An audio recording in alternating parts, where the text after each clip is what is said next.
ultimately, our focus is not on dropping weight, it's on helping you maintain your weight for life.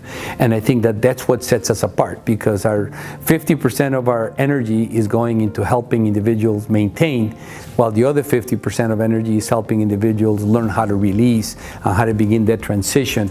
But all the studies will show you the most likely person to gain weight from a statistical perspective is that person that just lost weight. And why is that? Because all the hormones that are related to hunger are flooding your system after you lost weight, because your body wants to get back to being where it was, because that's where it felt that it was normal. So we need to give the body time to reset its new baseline, and that's an average of 6 months. So our program is geared towards being able to support individuals after they release their weight, once they reach their healthy weight, so that they can begin to have a support system that can help maintain the healthy weight until the body resets.